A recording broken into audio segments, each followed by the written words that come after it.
அனைவருக்கும் வணக்கம். தமிழகம் முழுவதும் வாழக்கூடிய மூத்த குடிமக்களுக்கு ஒரு மகிழ்ச்சியான அப்டேட் அப்படிங்கிறது வெளியாகியிருக்கு. அரசு தரப்பில் நிறைய சலுகைகள் வெளியாகியிருக்கு. இதை பற்றின டீட்டெயில் இன்ஃபர்மேஷன் இந்த வீடியோவில் பார்க்கலாம்.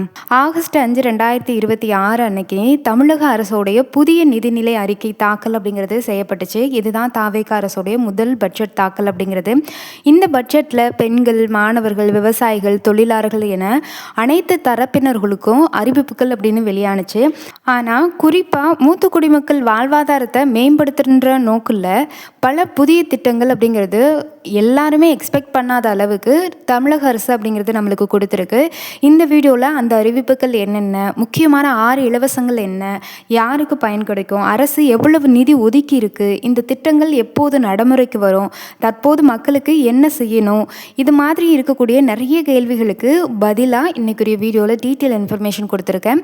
உங்களுக்கான முக்கியமான சலுகைகள் என்னவா இருக்கணும் இந்த வீடியோவில் டீட்டெயிலாக பார்க்கலாம். நீங்கள் 60 வயதுக்கு மேற்பட்டவங்களாக இருக்கீங்க, உங்கள் வீட்டில் யாராவது 60 வயதுக்கு மேற்பட்ட பெற்றோர், தாத்தா, பாட்டி இல்லை மூத்த உறுப்பினர்கள் இவங்க யாராவது இருக்காங்க அப்படின்னா அவங்களுக்கு இந்த தகவல் ரொம்ப யூஸ்ஃபுல்லாக இருக்கும். மறக்காமல் வீடியோவை ஸ்கிப் பண்ணாமல் பாருங்கள். அப்போ தான் நான் சொல்லக்கூடிய விஷயம் முழுமையாக உங்களுக்கு புரியும். நம்ம சேனலை ஃபர்ஸ்ட் டைம் பார்க்குறீங்கன்னா மறக்காமல் சப்ஸ்கிரைப் பண்ணிக்கோங்க. அரசிட்டேருந்து வரக்கூடிய முக்கியமான தகவல்கள், நலத்திட்டங்கள், 60 வயசு மேலே இருக்கிறவங்களுக்கு மத்திய அரசும் மாநில அரசும் நிறைய சலுகைகளை கொடுத்துருக்கு. அந்த சலுகைகள் பற்றின டீட்டெயில் இன்ஃபர்மேஷன், டெய்லி இன்ஃபர்மேஷனாக நம்ம சேனலில் வீடியோ போட்டுட்ருக்கேன். மறக்காமல் சப்ஸ்கிரைப் பண்ணிக்கோங்க. அண்ட் இந்த வீடியோ பயனுள்ள வகையில் அமைஞ்சால் மறக்காமல் இந்த வீடியோவுக்கும் ஒரு லைக் பண்ணிவிடுங்க. ஓகே, வாங்க வீடியோக்குள்ளே போகலாம். புதிய முதியோர் இல்லம் அப்படிங்கிறது உருவாக்கக்கூடியது தான் முதல் அறிவிப்பு அப்படிங்கிறது. தமிழகத்தில் 12 மாவட்டங்களில் புதிதாக 12 முதியோர் இல்லங்களை அமைக்கிறதுக்கு அரசு அறிவிச்சிருக்காங்க. இந்த திட்டத்துக்காக 6.6 கோடி நிதி ஒதுக்கீடும் செஞ்சுருக்காங்க.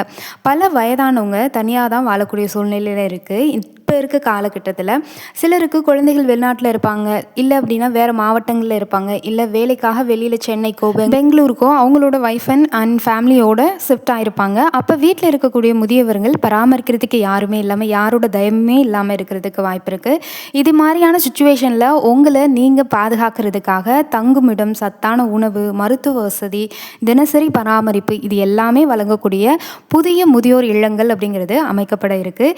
இந்த இல்லங்களில் தங்குறவங்களுக்கு வெறும் தங்குமிடம் மட்டும் கிடையாது, அவங்களுக்கு ரெகுலர் செக்கப்னு சொல்லக்கூடிய மருத்துவ பரிசோதனையும் உடல்நல கண்காணிப்பு இது எல்லாமே இருக்கும். குறிப்பாக அவங்களுக்கு என்னென்ன மருந்துகள் தேவை, என்னென்ன சத்தான உணவு தேவை, பாதுகாப்பு அவங்களுக்கு என்ன மாதிரி தேவை, அவங்களோட வசதிகள் என்ன, இது எல்லாமே இந்த திட்டத்தின் மூலியமாக தெரிவிக்கப்பட்டிருக்கு, வழங்கப்படும் அப்படின்னு சொல்லிட்டு.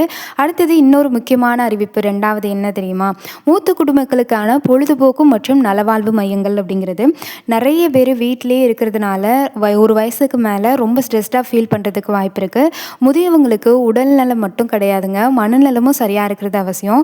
இதுக்காண்டி தான் நூலகம், யோகா, தியானம், உள்ளரங்கு விளையாட்டுக்கள் அண்ட் சமூக சந்திப்பு வசதிகளோடு கூடிய ஒரு சிறப்பு மையங்கள் அப்படிங்கிறது தமிழக அரசால் உருவாக்கப்பட இருக்குது. முதற்கட்டமாக 5 மாவட்டங்களில் இந்த மையங்கள் உருவாக்கப்படும். இந்த மையங்களுடைய முக்கிய நோக்கம் என்ன தெரியுமா? பல முதியவர்கள் நாள் முழுக்க வீட்டிலே இருந்து தனிமையாக இருக்கிற மாதிரி ஃபீல் பண்ணுறதுக்கு வாய்ப்பு இருக்குது. அந்த மாதிரி தான் இப்போ இருக்க காலகட்டத்தில் நிறைய பேர் இருக்கிறாங்க. இதனால் அவங்களுடைய மன அழுத்தம், கவலை, தனிமையாக இருக்கிற மாதிரியான உணர்வு இது எல்லாமே சரியாகணும், இந்த பிரச்சனை சரியாகணும் அப்படின்றதுக்காக தான் ஏற்படுத்தப்படுது. இந்த புதிய மையங்கள் மூலயமா அவங்களுக்கு ஒருவருடன் ஒருவர் சந்திக்கக்கூடிய வாய்ப்பு கிடைக்கும், புத்தகங்கள் படிக்க முடியும், யோகா, தியானம், உடலுக்கும் மனசுக்கும் ஆரோக்கியமான சூழலை ஏற்படுத்துகிற விதமாக தான் இத்தகைய செயல்முறை அப்படிங்கிறது இருக்குது. குறிப்பாக இதனால் அவங்களோட உடல் ஆரோக்கியம் மட்டும் இல்லை, மன உற்சாகமும் அதிகரிக்கிறதுக்கு வாய்ப்பு இருக்குது. அடுத்ததாக மிக மிக முக்கியமான ஒரு அறிவிப்பு, மருத்துவ அறிவிப்பு அப்படிங்கிறது தான். 1000 நடமாடும் முதியோர் சிகிச்சை மையங்கள் அப்படிங்கிறது கொண்டு வந்திருக்காங்க. தமிழகம் முழுவதும் 1000 நடமாடும் முதியோர் சிகிச்சை மையங்கள் அமைக்கப்பட போகுது அப்படின்னு சொல்லி தமிழக அரசு பட்ஜெட் தாக்கலில் வெளியிட்டிருக்கு. இதுக்காக 33 கோடி நிதி ஒதுக்கீடு அப்படிங்கிறதும் பண்ணியிருக்கு. இது ஏன் அவசியம், இது அவ்வளோ பெரிய அவசியமா இந்த திட்டம் அப்படின்னு சொல்லி கேட்டிங்கன்னா, கிராமப்புறங்களில் வசிக்கக்கூடிய பல முதியவர்களுக்கு மருத்துவமனைக்கு அடிக்கடி போகிறதுக்கு ரொம்ப சிரமமாக இருக்கும். வயது காரணமாக யாரும் கூட்டிகிட்டு போக மாட்டாங்க, இன்னொருத்தவங்களை நம்பி இருக்க வேண்டிய சூழ்நிலை இருக்கிறதுனால அவங்களால தனியாக அந்த மருத்துவமனைக்கு போக முடியாது.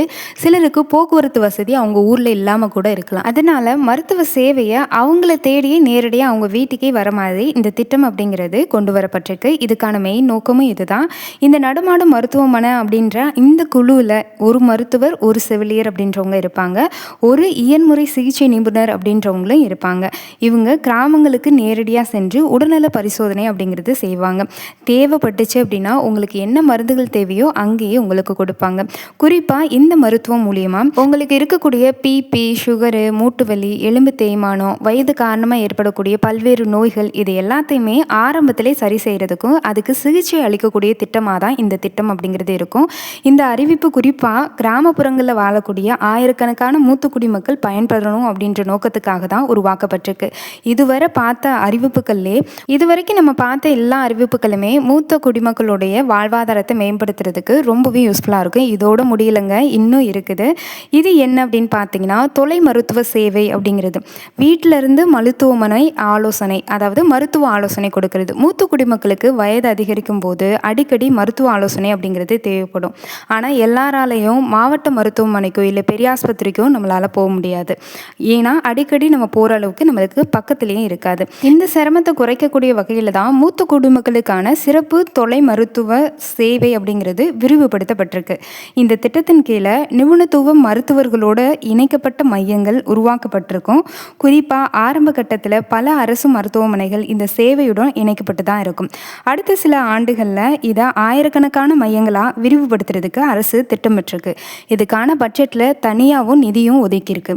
இந்த திட்டம் முழுமையாக செயல்பாட்டுக்கு வந்த பிறகு கிராமப்புறங்களில் இருக்கக்கூடிய முதியவர்கள் அவங்களுடைய அருகில் இருக்கக்கூடிய அரசு சுகாதார மையத்துக்கு மூலியமாக நிபுணர் மருத்துவர்களை சந்திக்க முடியும். அதாவது ஸ்பெஷலைஸ்டு மருத்துவர் அப்படின்னு சொல்லுவாங்க. ஸ்பெஷலைஸ்டு இதில் ஒரு முக்கியமான ஸ்பெஷலைஸ்ட் டாக்டர் அப்படின்னு சொல்லுவாங்கள்ல, அந்த மாதிரி இருக்கிறவங்களுடைய ஆலோசனையை பெற முடியும் அப்படின்னு சொல்லியிருக்காங்க.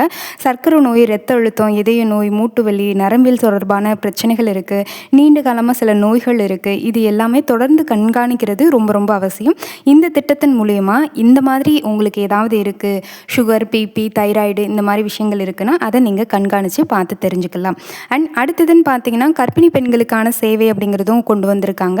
இந்த பட்ஜெட்டில் கர்ப்பிணி பெண்களுக்கு புதிய சேவை மையங்கள் அப்படிங்கிறது உருவாக்கியிருக்கு. மகப்பேறு டேட்டுக்கு, அதாவது டியூ டேட்டுக்கு முன்னாடி மருத்துவமனை ரொம்ப தொலைவாக இருக்கும். அதனால் அவங்களுக்கு ஏற்படக்கூடிய சில சிரமங்களை தவிர்க்கிறதுக்காக அவங்க வசிக்கிறதுக்கு கரெக்டாக அவங்க டியூ டேட்டுக்கு முதல் ஒரு வாரங்கள் வரைக்கும் வசிக்கிறதுக்கு ஏற்ற ஒரு மையங்கள் உருவாக்கப்படும். அதில் அவங்களுக்கு எல்லா வசதியும் செஞ்சு தரப்படும் அப்படின்னு அரசு தரப்பில் சொல்லியிருக்காங்க.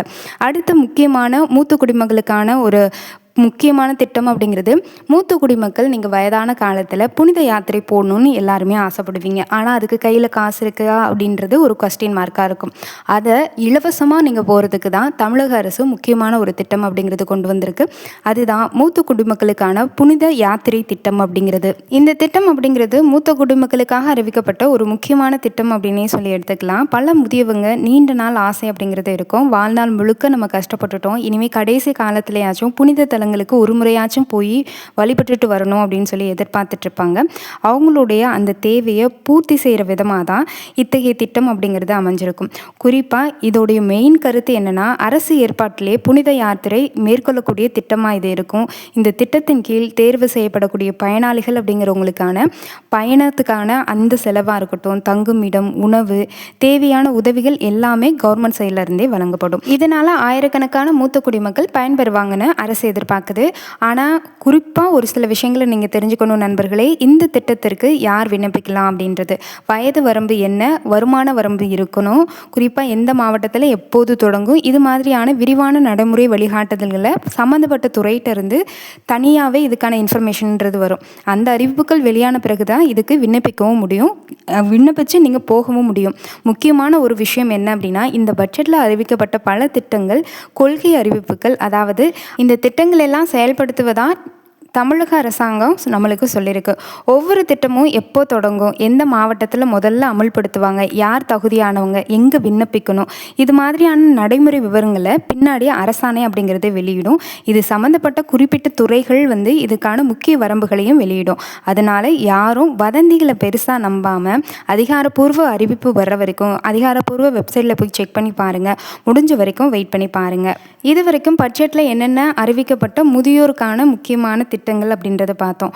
முதியோர் இல்லங்கள், நடமாடும் மருத்துவ சேவைகள், தொலை மருத்துவ வசதி, பொழுதுபோக்கு மையங்கள், புனித யாத்திரை திட்டம், இந்த மாதிரி மூத்த குடிமக்களுக்கான நிறைய நலத்திட்டம் அப்படிங்கிறது வந்துச்சு. இப்போ இந்த திட்டங்கள் நடைமுறைக்கு வந்தால் பொதுமக்கள் என்ன செய்யணும், யார் பயன்பெறலாம், எந்த ஆவணங்கள் தயாராக வச்சுருக்கணும் அப்படின்னு பார்த்தீங்கன்னா, முதல்ல அரசு ஒரு திட்டத்தை பட்ஜெட்டில் அறிவிக்குது அப்படின்னா அது நடைமுறைக்கு வர்றதுக்கு 2 வெவ்வேறு நிலை இருக்குது. ஒன்று, பட்ஜெட் நிதி ஒதுக்கப்பட்ட பிறகு சம்மந்தப்பட்ட துறை அரசாணைகளை வெளியிடும்.